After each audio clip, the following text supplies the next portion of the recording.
संबंध। इस प्रकार सनातन अव्यक्त पुरुष की परम गति और परम धाम के साथ एकता दिखलाकर अब उस सनातन अव्यक्त परम पुरुष की प्राप्ति का उपाय बतलाते हैं।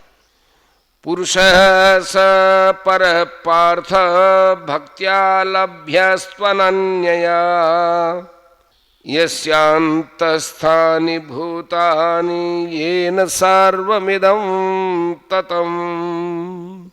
हे पार्थ, जिस परमात्मा के अंतर्गत सर्वभूत है और जिस सच्चिदानंद घन परमात्मा से यह सब जगत परिपूर्ण है, वह सनातन अव्यक्त परम पुरुष तो अनन्य भक्ति से ही प्राप्त होने योग्य है। प्रश्न। जिस परमात्मा के अंतर्गत सर्वभूत है और जिस परमात्मा से ये सब जगत परिपूर्ण है, इन दोनों वाक्यों का क्या अभिप्राय है? उत्तर। प्रथम वाक्य से ये समझना चाहिए कि जैसे वायु, तेज, जल और पृथ्वी चारों भूत आकाश के अंतर्गत है, आकाश ही उनका एकमात्र कारण और आधार है, उसी प्रकार समस्त चराचर प्राणी अर्थात सारा जगत परमेश्वर के ही अंतर्गत है, परमेश्वर से उत्पन्न है और परमेश्वर के ही आधार पर स्थित है। दूसरे वाक्य से यह बात समझनी चाहिए कि जिस प्रकार वायु, तेज, जल, पृथ्वी इन सब में आकाश व्याप्त है, उसी प्रकार ये सारा जगत अव्यक्त परमेश्वर से व्याप्त है। यही बात नवम अध्याय के चौथे, पांचवें और छठे श्लोकों में विस्तार पूर्वक दिखलाई गई है। प्रश्न। परः पुरुष किसका वाचक है? उत्तर।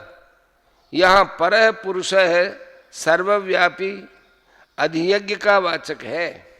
इसी अध्याय के 8वें, 9वें और 10वें श्लोक में जिस सगुण निराकार की उपासना का प्रकरण है तथा 20वें श्लोक में जिस अव्यक्त पुरुष की बात कही गई है, यह प्रकरण भी उसी की उपासना का है।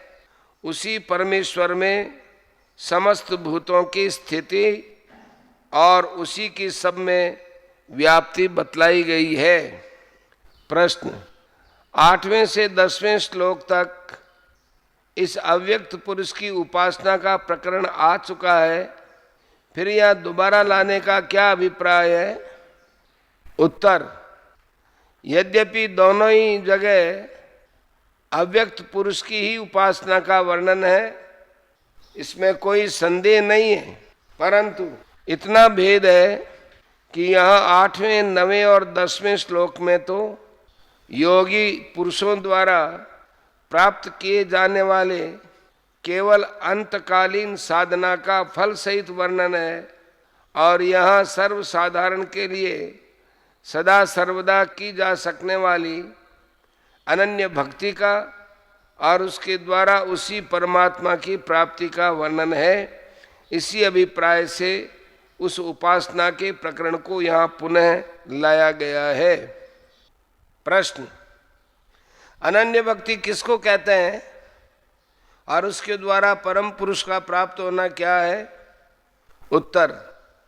सर्वाधार, सर्वांतर्यामी, सर्वशक्तिमान परमेश्वर में ही सब कुछ समर्पण करके उनके विधान में सदा परम संतुष्ट रहना और सब प्रकार से अनन्य प्रेम पूर्वक नित्य निरंतर उनका स्मरण करना ही अनन्य भक्ति है।